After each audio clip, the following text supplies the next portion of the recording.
My place, Glenn. But why don't you come on up here, and by the way, this is going to be recorded, and it's going to be broadcast live on YouTube right now. So we're on, in fact, at this moment, and then it'll be saved, and it'll be on the Theology Pub Facebook page as soon as I can get it up. Okay. All right. Before you take another step, let me have my folder back. Oh, is this your folder? That's my folder. Oh, I thought it was my folder. That's your folder. What, you're I using think notes? I put my folder in the back. Yeah. Okay, now, I was asked to take about a half hour to talk about myths about the Crusades, really, which is what the talk is about.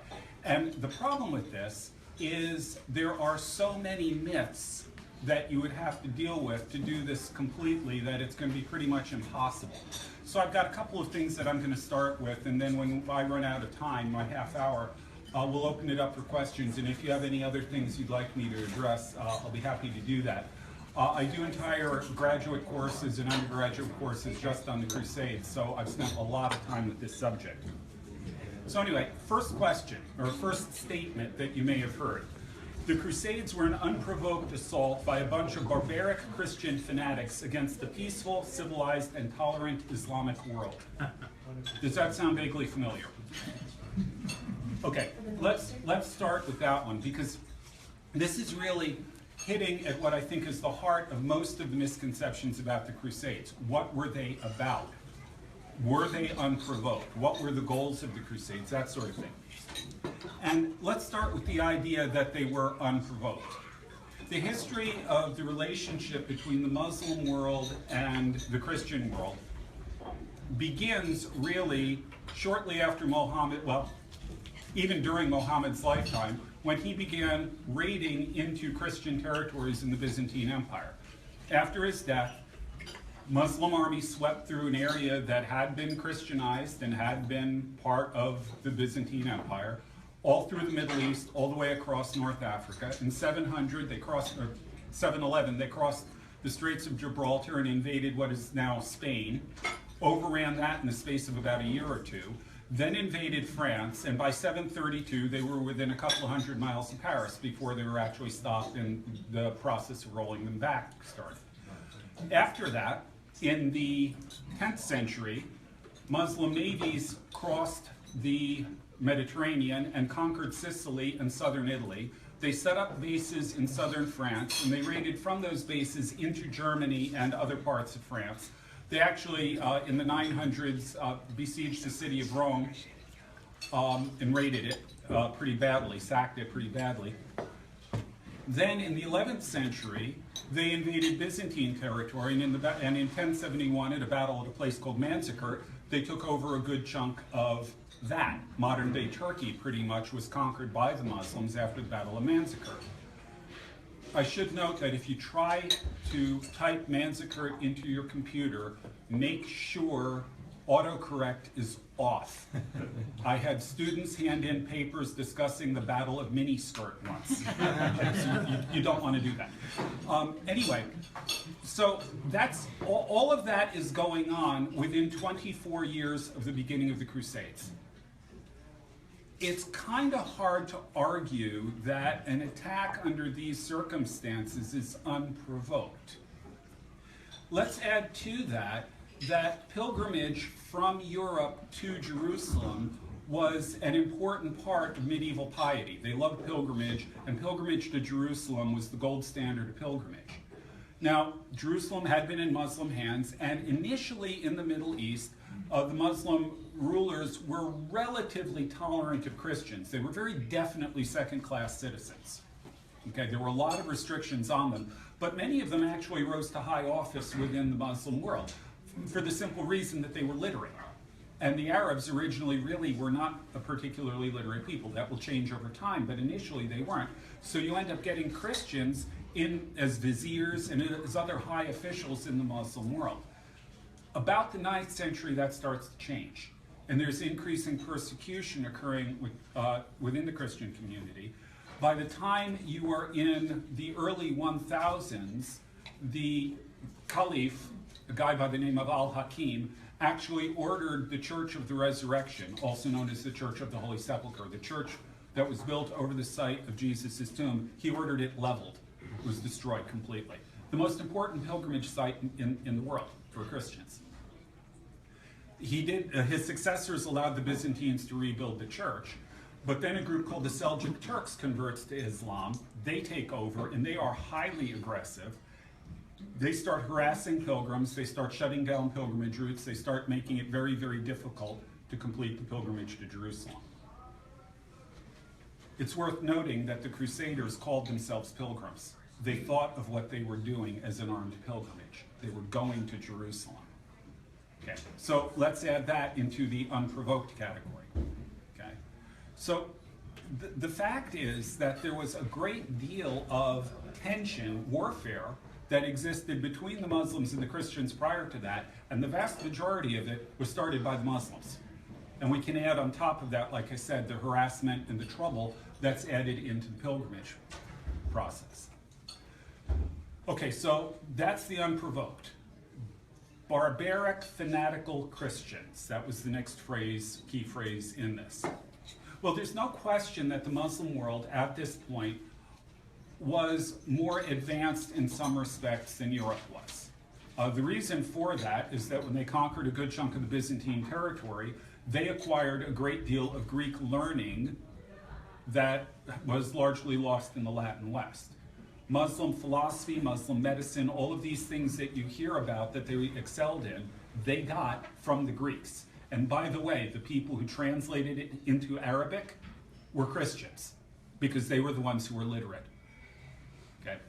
Someone like Hunayn ibn Ishaq, a 9th century Christian physician, is responsible for translating, for example, Galen and the entire Greek medical knowledge into Arabic, and his son translated Aristotle. So they got it because of the Christians that they had conquered. But there's no question that they had more advanced knowledge in many areas than the West. I'll give you that point. Were they fanatics? Well, let me ask you a question here. Let's pose a hypothetical, counterfactual history. Let's say that in the 17th century, 18th century, as the British Empire was expanding, they conquered Saudi Arabia. And that they were still occupying Saudi Arabia to this day.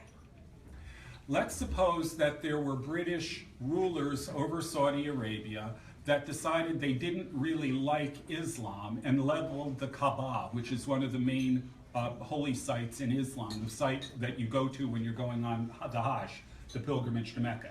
They level it. Now, one of the successors of this governor lets them rebuild it, but it's been destroyed once. And further, right now, the British are harassing pilgrims on their way to Mecca, charging them exorbitant fees, sometimes stopping them from going altogether. How do you think the Muslim world would respond to that today? Do you think that they would be okay with this? I'm sure they'd lodge a formal protest with the United Nations. Let's ask the next question. Do you think that Muslims would be justified at being really angry and would demand their holy site back? Do you think they would be justified in taking action to take it back? If you answered yes to this, you just said the Crusades were okay. It's not a matter of irrational religious fanaticism, frankly. And this ignores one other point. The Crusades began because the emperor in Constantinople, the Byzantine emperor, asked the Pope for help in raising troops so that he could take back the territory that had been taken from him. That's what led to the calling of the Crusade. Hardly exactly falling under the category of a burst of religious fanaticism. As far as the peaceful, tolerant Islamic world goes, peaceful, I don't think so. We've already covered that. Tolerant? Well, yes, for the most part, Jews and Christians, and only Jews and Christians, aside from, among non-Muslims, were allowed to live within the Muslim world. But as I said before, they were clearly second-class citizens. They were subject to persecution, particularly in the immediate time preceding the Crusade. Well, for example, they were not allowed to build churches or synagogues. They weren't allowed to repair existing ones without special permission from the ruler. They were not allowed to pray or read the Bible in public, and for that matter, they were not allowed to do it aloud in their houses in case a Muslim walking by would hear them and be offended by it. They were not allowed to testify in court against a Muslim, etc., etc., etc. Okay, there's a whole bunch of rules that were placed on them that restricted their behavior. That's not exactly what we normally think of when we think of tolerance. And so the degree to which the Muslim world was tolerant has been greatly exaggerated. So the point here is that the Crusades were hardly the kind of irrational response by a bunch of frankly barbarians moving against a tolerant, peaceful world. You can make an argument that there were a long delayed response against Muslim aggression that was done in support of an ally, the Byzantine Empire, that was trying to get back land that had been taken from them in war. And that it was also designed to allow them to practice their religion by continuing the process of pilgrimage that was very important to medieval piety. So I don't think that first statement actually holds much water. Let's go to the second. The Crusaders were opportunists out to get rich in the Middle East. Now, let's start off with the fact that, have you heard that one? Okay. Let's start off with the fact that that contradicts the first one. Were they a bunch of religious fanatics, or were they opportunists out to get rich? The two of them, they're mutually exclusive in a lot of ways in terms of motivation. But in terms of the opportunist thing, consider that all of the leaders of the First Crusade, with one exception, were very wealthy, very powerful men in Europe already.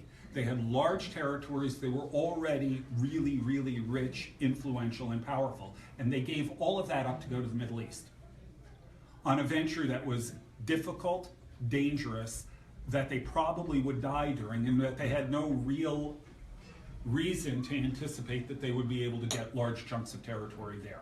But they're giving up large amounts of territory in Europe. Like I said, there's one exception, a guy by the name of Bohemond, but aside from him, all of the other leaders gave up a lot to go on crusade at great risk. That's not the kind of thing a treasure hunter does. What about the average soldier? The average soldier going on crusade mortgaged his land to the hilt. Everything he had went into hock to pay for the crusade. And then when he went on the crusade, he completed his pilgrimage, if at all possible, if he survived that long. And then he spent a little bit of time in Jerusalem and turned around and went back to Europe and tried to straighten out the debts he'd incurred to go on crusade. That's not the action of a treasure hunter. And yet that is what the vast majority of crusaders did. So no, when you actually look at the people involved, when you look at what they did and how they did what they did, what their actual actions were, you don't see treasure hunters. So I'm sorry, that one doesn't work either. Let's add the idea that relates to this, that the Crusader states that were established throughout the Middle East were really Western colonies. Now this was an idea that was promoted by colonial leaders in the 19th century, the 1800s. But if you actually look at what happened in the Crusader states, if anything, they were reverse colonies. What do I mean by that? Colonies generally exist to provide wealth and resources to the home country. That's why you set up a colony. You want to get rich off of it. The Crusader states were a sinkhole for money and men. The only way they survived was to get a lot of wealth and a lot of personnel from Europe constantly coming in to reinforce them because they were losing so much money and so many men. If this was a colonial effort, it was a major disaster because it worked exactly the opposite of the way colonies do. Yet there's no indication that anybody was complaining that these were a drain on resources.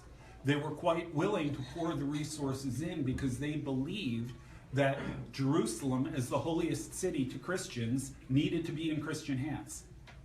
So if you want to call them colonies, I suppose you can, but you got to use the word in a really, really strange sense because they work the opposite of the way colonies actually do. Let's go to the next one. The Crusaders were trying to commit genocide against the Muslims. No. you hear that this was some sort of genocidal war, but the fact is none of the popes called for slaughtering the Muslims. They accepted the notion that you would have to kill Muslims in battle to take Jerusalem back, but the goal was always fundamentally political control of Jerusalem. And as far as the Crusaders themselves go, I'd like to read you something. It's the only thing I'm going to read you today. I'd like to read you something that was written by a guy by the name of Ibn Jubair. Ibn Jubair was a Spanish Muslim who had gone on the Hajj, the pilgrimage to Mecca, and on his way back, he traveled through the Crusader states. And when he got back to Spain, he wrote a chronicle about his time. This is what he has to say about going through the Crusader states. Now understand, this is a hostile witness. You will hear him mention cities like Acre, and he'll add immediately, may God destroy it, because he is so upset that these territories are in Christian hands, because he thinks this is just utterly wrong. So this is a hostile witness about the Christians. We moved from Tibnin, may God destroy it, at daybreak on Monday. Our way lay through continuous farms and ordered settlements whose inhabitants were all Muslims living comfortably with the Franks, which is what they called the Crusaders, the Franks. God protect us from such temptation. They surrender half their crops to the Franks at harvest time and pay as well a poll tax of 1 dinar and 5 karat for each person. Other than that, they are not interfered with, save for a light tax on the fruit of trees. Their houses and all their effects are left to their full possession. All the coastal cities occupied by the Franks are managed in this fashion. Their rural districts, the villages and farms belonging to the Muslims. But their hearts have been seduced, for they observe how unlike them in ease and comfort are their brethren in the Muslim regions under their Muslim governors. This is one of the misfortunes afflicting the Muslims. The Muslim community bewails the injustice of a landlord of its own faith and applauds the conduct of its opponent and enemy, the Frankish landlord, and is accustomed to justice from him. On the same Monday, we alighted at Farmstead, at a parasang distant from Acre. Its headman is a Muslim, appointed by the Franks to oversee the Muslim workers in it. He gave generous hospitality to all members of the caravan, assembling them great and small in a large room in his house, and giving them a variety of foods and treating all with liberality. We were amongst those who attended this party and passed the night there. On the morning of Tuesday, the 18th of September, we came to the city of Acre, may God destroy it. We were taken to the common house, which is a khan, that is a building, prepared to accommodate the caravan. Before the door are stone benches spread with carpets, where are the Christian clerks of the customs with their ebony inkstands ornamented with gold. They write Arabic, which they also speak. The merchants deposited their baggage there and lodged in the upper story. The baggage of any who had no merchandise was examined in case it contained concealed and dutiable merchandise, after which the owner was permitted to go his way and seek lodgings where he would. All this was done with civility and respect and without harshness and unfairness. We lodged beside the sea in a house which we rented from a Christian woman and prayed God Most High to save us from all dangers and help us to security. This is not a description of people who are after genocide. You will note that he said that the Christians actually treated the Muslim peasantry better than the Muslims did in their territories, that the Muslim peasants were happy to be under the Christians, and that the Muslims who were under Muslim overlords bewailed their fate and wished they were under Christians. This is not, again, the kind of thing that one expects if this is all about religious hostility and genocide. The facts just simply aren't there. And remember, Ibn Jubair is a hostile witness. He actually sees what the Christians are doing as sleazy and underhanded seduction of the Muslim peasantry from their legitimate overlords. A related subject here on when it comes to genocide is the idea that when the Christians took the city of Jerusalem in 1099, there was a massive slaughter. This one is true. However, we have to be very, very careful about how we understand what happened there. There are 2 points that are relevant here. The first of them is that by the rules of war in this period, which were observed by Christians, Muslims, and frankly everybody else, if you called upon a city to surrender in a siege. You're going to lay siege to the city. You're going to attack the city. If you call on the city to surrender and it surrenders, the people and their goods are sacrosanct. If you refuse to surrender and you make the attacking army go through all the trouble of taking the city, all bets are off. Everyone's lives in the city are legally forfeit, and all of their goods are as well. This is the universal rule of law of war in the period. We may not like it, but that's how it was done. And when the Crusaders managed to break into Jerusalem, there was a pretty large-scale slaughter that took place. The second point we need to note here, though, is that the extent of the slaughter is greatly exaggerated, and it is greatly exaggerated in the Crusaders' own chronicles. How do we know this? It says that the streets of Jerusalem, now they were, at this period, when they're writing these chronicles and they're describing the taking of the city, they think this is a great and glorious thing, and they talk about how the streets ran with blood up to the fetlocks of the horses, really kind of high up above their hooves. The fact of the matter is that is impossible. Just to put it bluntly, you would have to exsanguinate the entire population of the Middle East, not just Jerusalem, to get that much blood in the streets. It didn't happen. We know that. Why do they describe it this way? Well, part of it is just sort of the customary practice of greatly exaggerating things. Okay? When you have a victory, it's always a great and glorious victory, where you slaughter thousands and thousands of the enemy, even if there were only 10 casualties. This is the way the chronicles of the period work. The other part of it is they were very intentionally describing it as an apocalyptic event. The imagery almost sounds like something out of the book of Revelation, because in their minds, this was a genuinely apocalyptic event. They were retaking Jerusalem for Christianity, for Christ. And what that meant, among other things, was that it was setting the groundwork for Jesus' return. Because it says in the Bible, Jesus is going to come back to Jerusalem. Is it conceivable that Jesus is going to return to a city in the hands of his enemies? No. So, by taking Jerusalem, they were actually, in their minds, setting up for the potential of Christ's return. And it is no wonder that they used apocalyptic imagery to describe it. So yes, there was slaughter, but yes, it was also greatly exaggerated. Next, the Crusades were a prelude, this is related, the Crusades were a prelude to the Holocaust, since the Pope ordered Christians to slaughter non-believers. And that meant, of course, the Jews.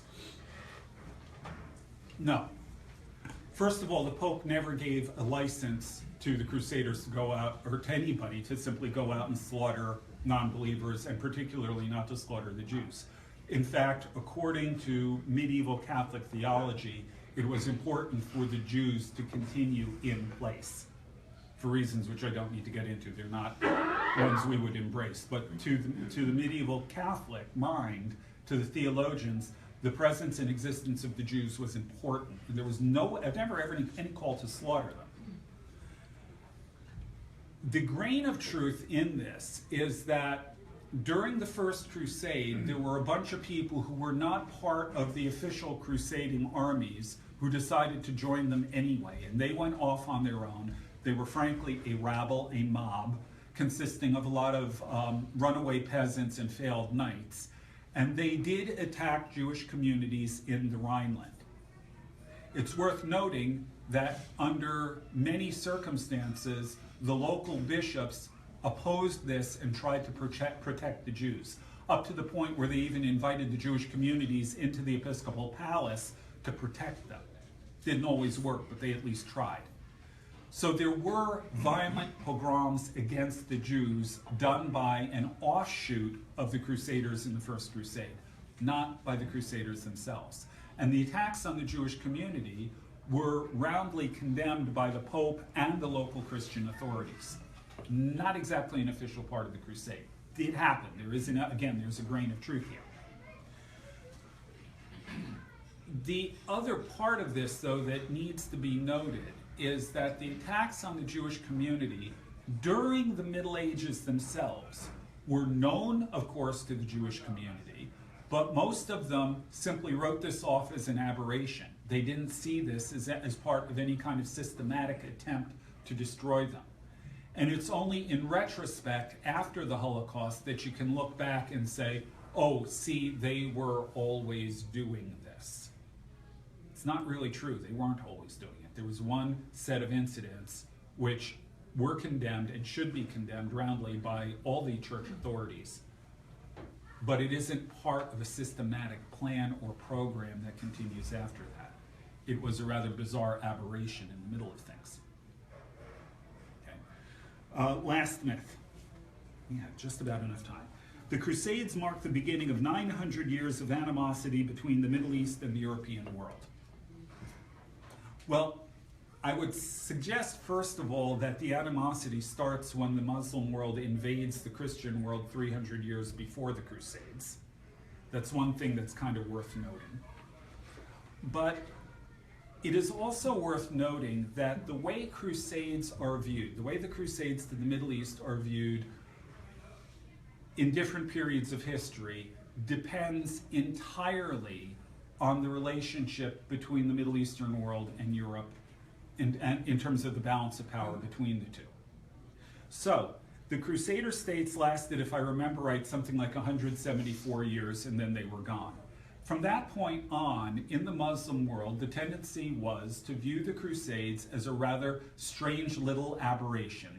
These Europeans tried to take Jerusalem from us, but they failed. We got it back. No big deal. That is how Muslim historiography looked at the Crusades until the 19th century.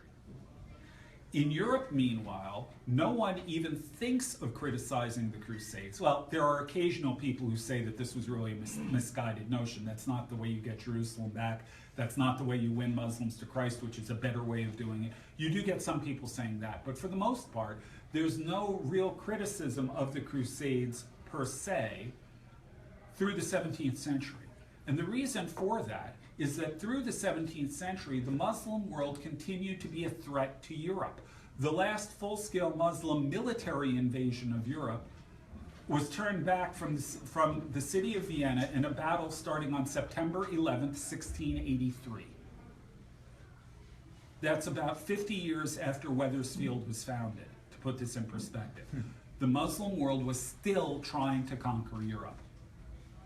And by the way, the date September 11th is important because the siege of Vienna was broken in a battle that began on that day, and you can make a good argument that bin Laden picked September 11th for the attack, basically to say we're picking up where we left off. Okay?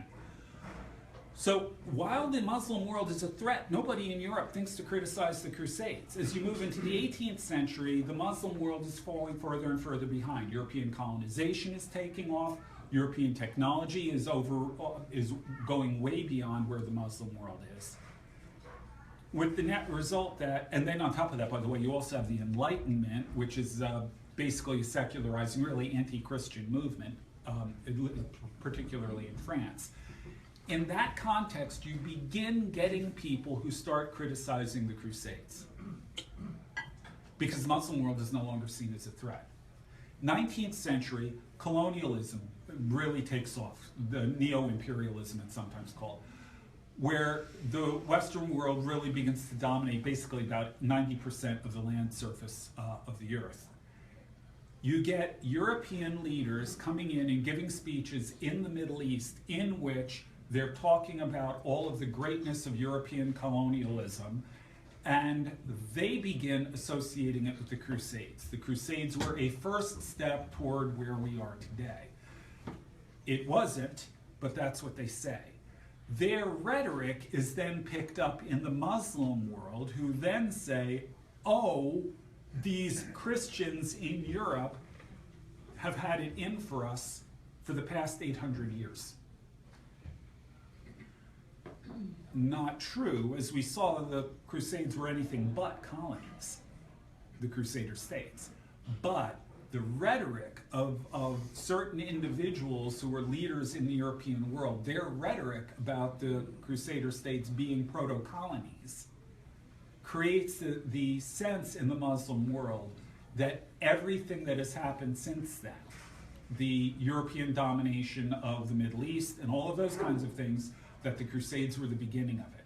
Which is why, to this day, groups like ISIS and Al-Qaeda refer to any Western presence in the Middle East as crusaders, including, by the way, ironically enough, Israel. Think about that one. So the fact is that the rhetoric surrounding crusades, the rhetoric surrounding colonization, the rhetoric surrounding whether or not this is a good or bad thing, really depends on the perception of the relationship between the Middle East and the West. In the Middle East, like I said, in the Muslim world, for most of history, since the Crusades, they were seen as this bizarre blip in their history that had no significance whatsoever. When they started falling behind, when the West became clearly dominant, they started seeing the Crusades as the first step of Western domination. In the West, while the Islamic world is still a threat, nobody or very few people really question the Crusades. But after they become dominant, you get an internal Western critique about the Crusades, and then on top of it, they start seeing it as colonization. Add to that with the decolonial movement that occurs after World War II, when European states divest themselves of their colonies or are divested of their colonies. With that, the Crusades come into even worse light because colonization is seen to be a bad thing. So that's almost where it leaves us in terms of how we view the Crusades. The one thing we have to add to this is September 11th. Because after September 11th, the conflict between the Middle Eastern Islamic world and the West suddenly got hot again, with the net result that although Crusader rhetoric is still very common in the Middle East as an anti-Western trope, in the Western world, after September 11th, there has been a movement to reassess the Crusades, to start asking questions like, we've been highly critical of them. Is that entirely a fair and balanced way of approaching them? And so you're getting a number of historians who are saying increasingly things like, you know what, they weren't unprovoked. You know what, there really was a reason for them. You know what, the West wasn't entirely at fault here. You're beginning to get a reassessment of the Crusades.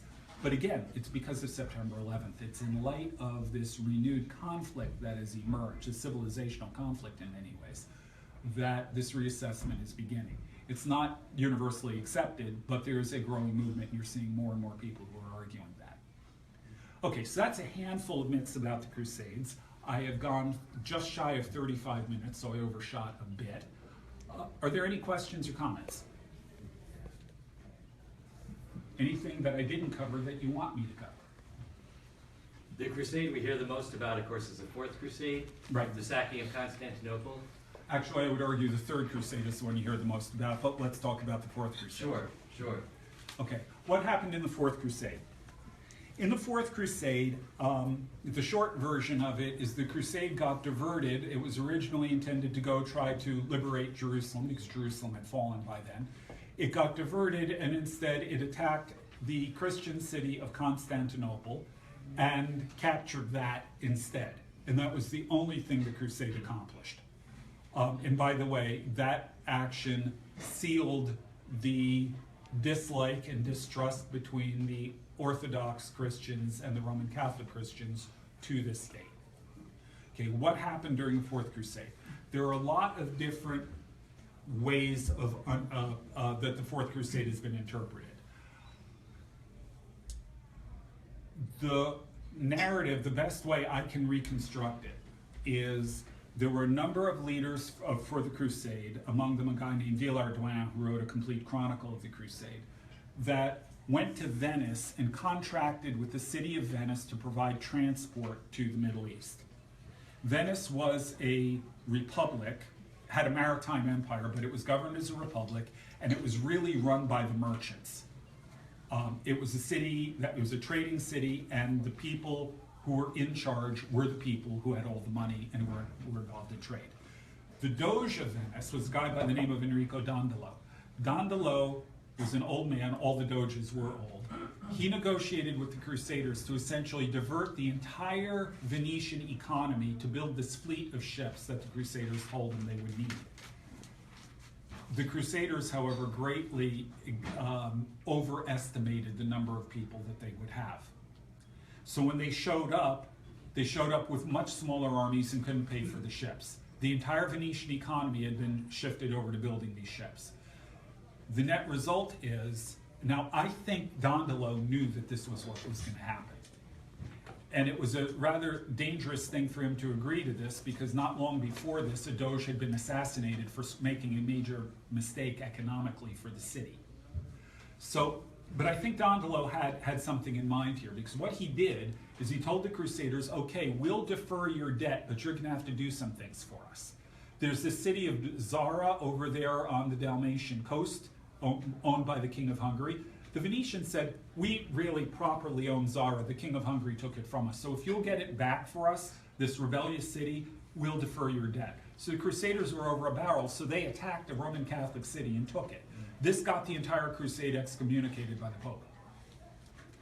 Then, a guy whose father had been the emperor in Constantinople, but he had been deposed, this young guy, Alexius, whose father had been deposed, showed up with the Crusaders and said, hey, if you will put me back on the throne in Constantinople, I'll give you the Byzantine army, I'll give you the Byzantine navy, I'll pay you a lot of gold, and we'll go take Jerusalem.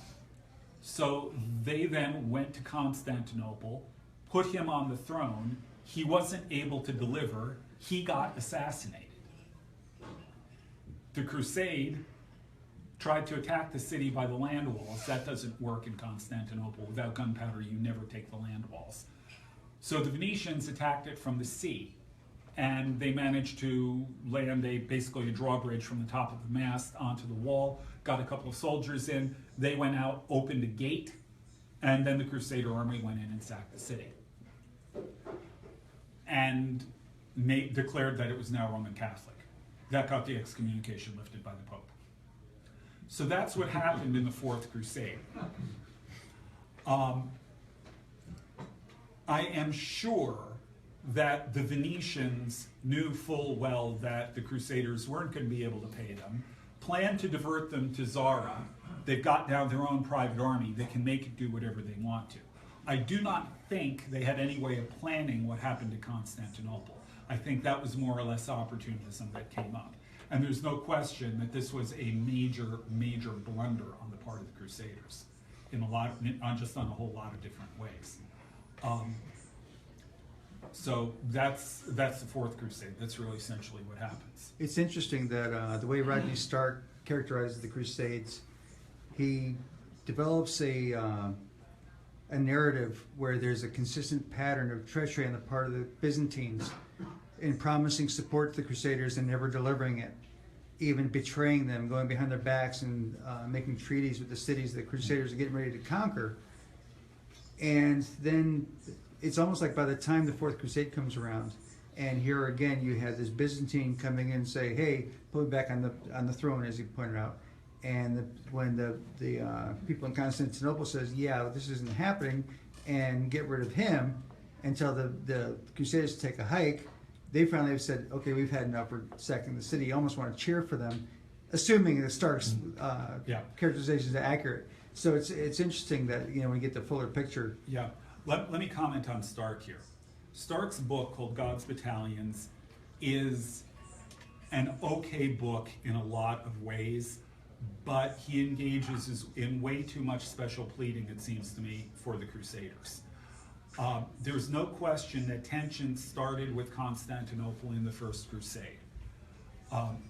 Going through all the details would take us too long here, but there was tension in the First Crusade. It grew higher in the Second Crusade, still higher in the Third Crusade. There's no love lost between these two sides. There's no question about that.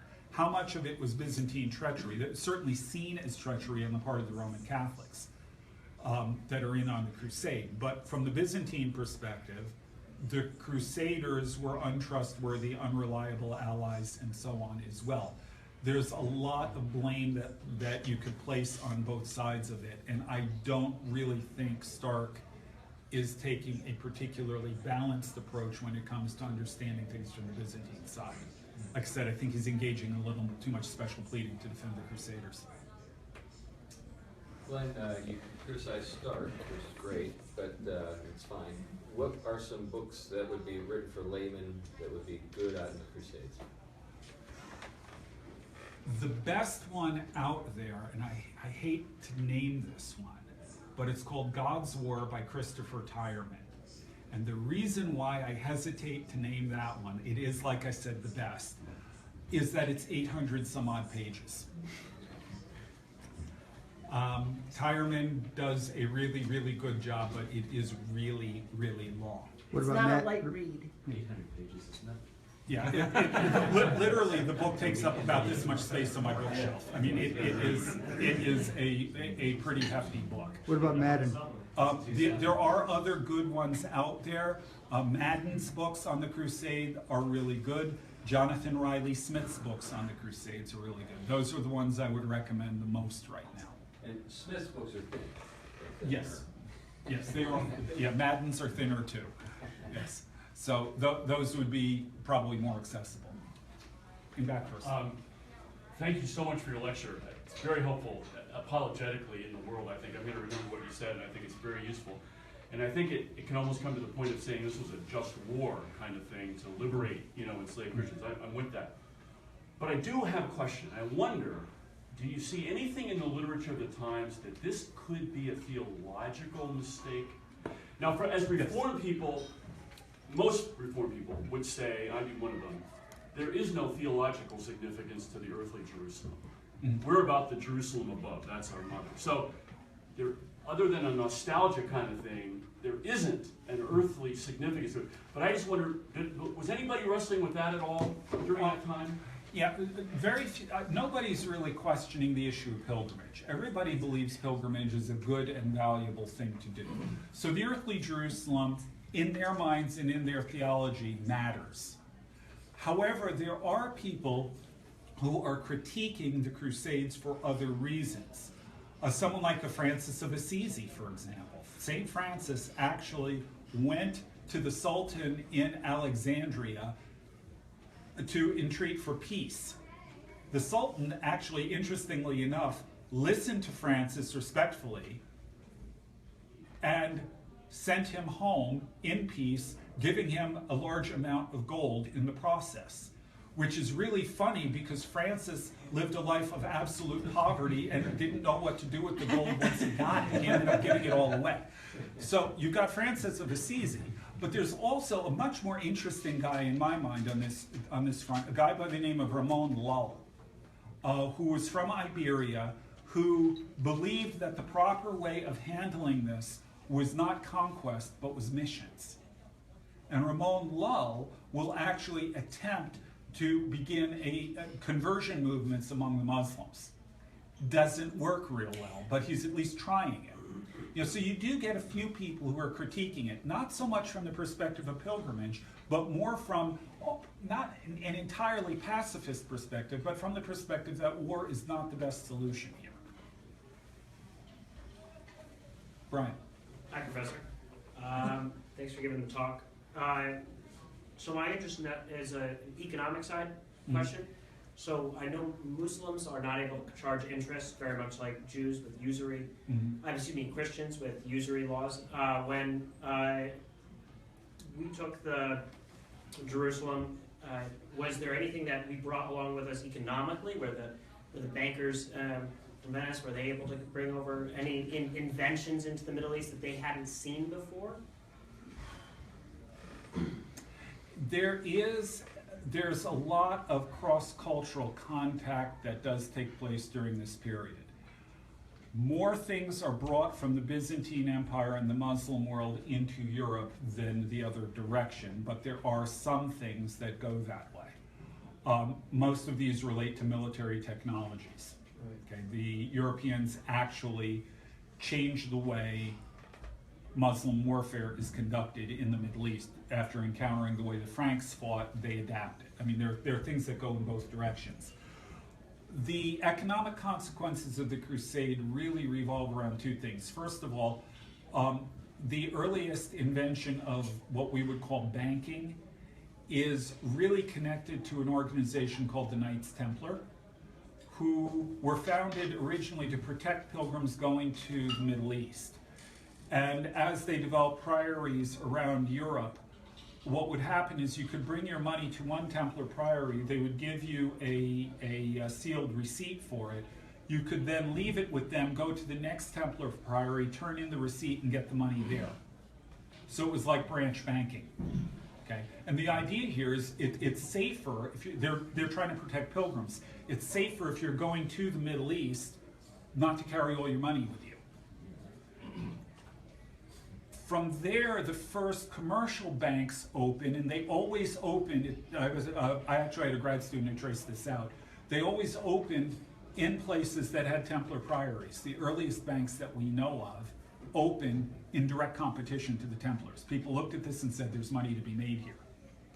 So banking actually develops out of Crusader institutions, deposit banks. The second thing that happens is, as a result of Crusader contact with the Middle East, it changes the structure of demand in Europe, and in particular for spices. The Europeans didn't have a lot of spices prior to the First Crusade. After the Crusade, they picked up a taste for Asian spices, and as a result, there was a big push to import spices into Europe. Leads to a large-scale spice trade, and indirectly, ultimately leads to Columbus, but that's a whole different story. So you mentioned that this was for setting up the groundwork of Jesus' return. In their mind. In their mind. Now, about this time we're turning the millennium, about the year 1000. Did that come into play? You know, there's that passage in Revelation 24 about for 1,000 years and then Christ returns. Yeah. People anticipating Christ's return at the year 1000? Okay. I have heard a lot of historians say that that was the case. I have yet to see it in a medieval author. And I think the reason is simple. Dating in this period was done by the regnal date of the king in the 17th year of Charles VI of France. Okay. In the 20th year of Louis VII of France. There's no unified system of dating, with the net result, I don't know many people at all who would have even been aware of when the year 1000 hit. So I have my real doubts that there was any millennial panic around the year 1000. Like I said, I've read a lot of historians who've said it, but not one of them has given me a good footnote. So there's no Y1K bug then, huh? Yeah, there was no Y1K. So I have my doubts about that. Sounds reasonable, yeah. Other questions? Yeah. You mentioned the European critique of the Crusades starting in the 19th century and the days of colonization. Were those people that were, can you just explain a little more, were those critics of the Crusades also critical of the colonization? Okay. Were they kind of doing it with Let's take the 3 steps. First step, 18th century. The Crusades start being critiqued by Enlightenment thinkers. 19th century, after Europe is dominating the Middle East and pretty much everything else, in a rather self-congratulatory tone, some European leaders start talking about the Crusades as the first step to getting where they are now. They're very proud of this fact. 20th century, post-World War II especially, the movement of decolonization takes place. Decolonization means that the colonies were a bad idea. That merges with the Enlightenment critique of the Crusades because they are colonies, that's wrong, that's bad, we're decolonizing now. And further, it's this expression of religious fanaticism like the Enlightenment thinkers thought it was. So decolonization and the Enlightenment both merge to create the modern critique of the Crusades. The people in the 19th century who compared the Crusades to colonies of their day were doing it, like I said, very proud of this fact. Okay, so there's actually several phases. So there wasn't a critique that was anti-crusade, pro-colonization? No. Okay. Jonathan Riley Smith, I mentioned Riley Smith is one of the really good historians of the Crusades. Riley Smith has done really the best work at analyzing how the different Crusades were viewed. And I'd really recommend his work to you if you're interested in really tracing how all that fits together. Brian again. So the military revolution, the 1300s, we're seeing gunpowder, right, start to come in. Is it after the crusade? I mean, is there influence of some of the chemistry that's taking place in the Middle East moving back over to Europe, of them just developing some of this? The Europeans, I think I understand what you're asking. Yeah. The Europeans develop superior firearms to the ones that are used within the Middle East. As a matter of fact, when the Ottoman Turks take Constantinople, they take it by attacking the land walls. And the land walls of Constantinople are impregnable unless you've got gunpowder. If you got people manning it and the attacker doesn't have gunpowder, you cannot take Constantinople by land. The Ottomans took Constantinople because of gunpowder, but interestingly enough, the gunpowder weapons were actually supplied by German mercenaries. It was German mercenary artillery fighting for the Ottomans that caused Constantinople to fall in 1453. Interestingly enough, the Germans offered their services to the emperor in Constantinople. He couldn't afford their fee. The Muslims could. So they fought for the Muslims and took down the walls of Constantinople, which today, by the way, is known as Istanbul. Istanbul is a Turkish mispronunciation of Constantinople. What do you know? So, does that answer your question? Absolutely. Okay.